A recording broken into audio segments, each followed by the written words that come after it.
So come journey with me. I feel like, from my experience, releasing attachment and releasing the understanding of attachment and releasing all of these different strict disciplines, you need them both. You need to learn and you need to unlearn. You need to hold on and you need to let go. The best way to do it is with both. It's like yin and yang. You learn how to do something by practice. And then when you really get it down, it becomes natural. You don't even know how to, you don't even have to think about it anymore. And that's what I feel about attachment. You think about it often, you practice it, until one day, it's just happening. It's just happening. And that is a sense of peace, that gives you a sense of relaxation, a sense of just being in the moment, just like you came out your mother's womb, just being in the moment. So I just wanted to take you along, and I hope you enjoy. Until next time, bye.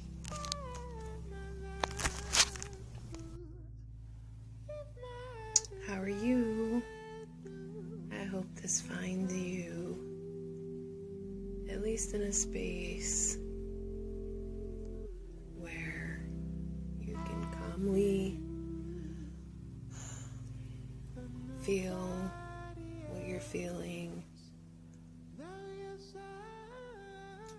Feel this moment.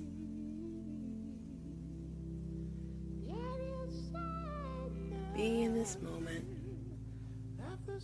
Because I really wanted to share some thoughts with you.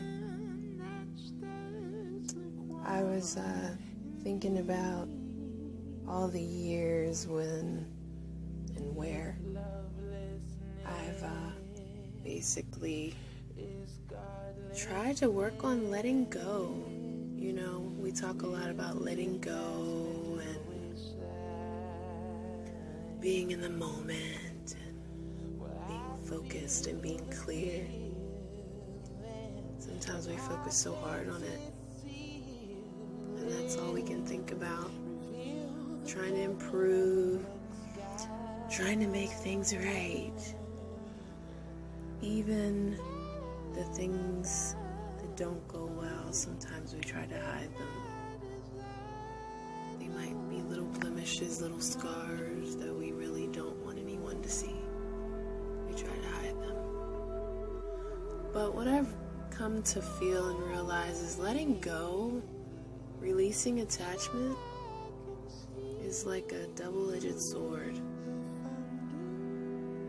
In one sense, when you lose things or you have to let go, you realize at first, or you feel like at first, like it's so upsetting and devastating sometimes, even in certain situations. Painful. Sometimes it just feels like, is it ever going to end? And then out of nowhere you come to this place where you begin to realize why letting go was so important, why releasing is so good, why we ended up spending so much time stressing ourselves out more than anything than just allowing the process to unfold. And that's when the magic seems like it begins. And the burden is released. The burden of holding on so tightly. So then when we get that down, in comes life again. With its changes and the things that we have to learn to accept. And we start focusing on it again, much like we would any discipline or exercise. And we can become a bit obsessed. Trying to get it right. So what I've really found out on the other side of the sword is releasing attachment. Releasing the feeling that we have to release something. It's like letting go of the idea like a child does at a playground. Even before they're ready to go to the park, they're so excited and amped, and that's all they can do is talk about the fact that, oh my God, I can't wait to get to the park. So you hold on to the idea so much that when it's time to go, your mom's like, come on, your daddy's like, let's go, and you're still talking about, I can't wait to go.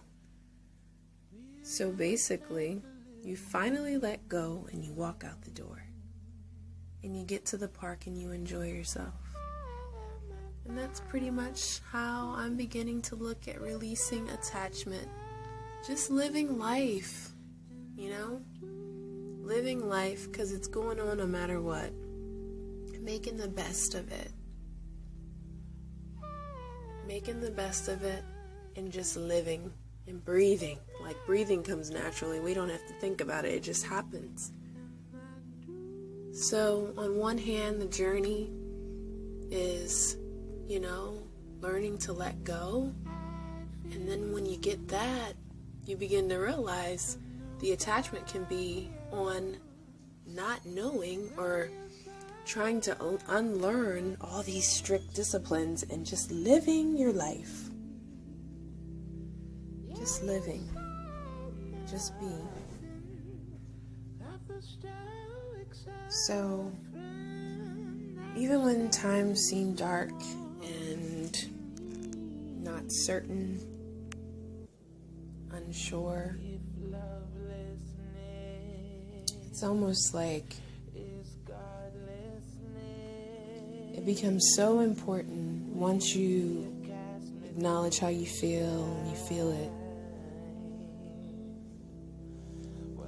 to accept it, to work with it, to understand it, to learn from it,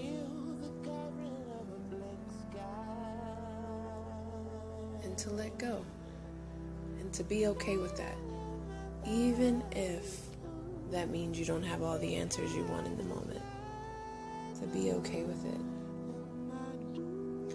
Now, we don't always have the words for these different things we go through and can't always describe it and explain it away, and that's okay too. We don't have to have words. We don't have to have explanations. We don't have to have reasons. We're all here on this life journey. Number one, to live and to hopefully live the best life that we can. And it may not look like someone else's, but it's your life. So, let's go to the park and play. Let's go to the park and play. And have fun. And rest. And enjoy ourselves. And if we fall and we find that we need help, speak up. Speak up. It's okay. Speak out. Express yourself. The answers will come eventually. Even in the darkest days, the answers will come.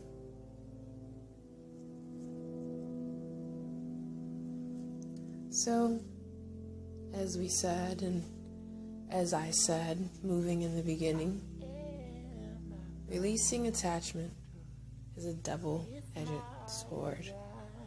First comes learning how to release and accept.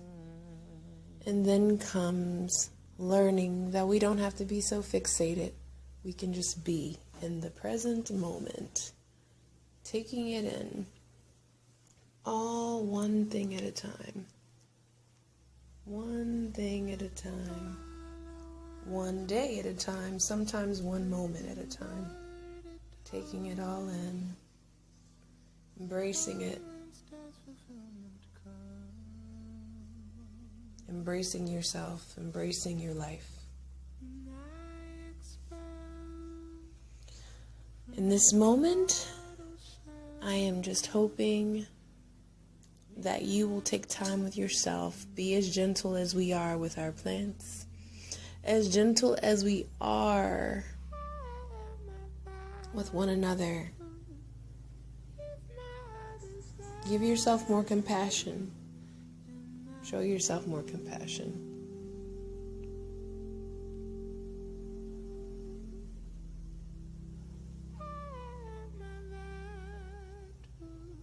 I am wishing you peace, and I am wishing you feelings of wholeness within, and I am wishing you release.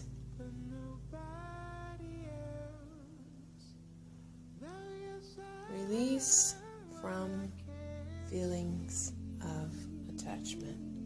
Release from feelings that you must figure out how to release. Because really, it is in letting go by just being in the moment that you have already released attachment. That is really what attachment is about. Holding on and being detached, practicing loving detachment, is really just about living in the moment. Living one day at a time. Living one moment at a time. Because this is what we have for right now. Until next time.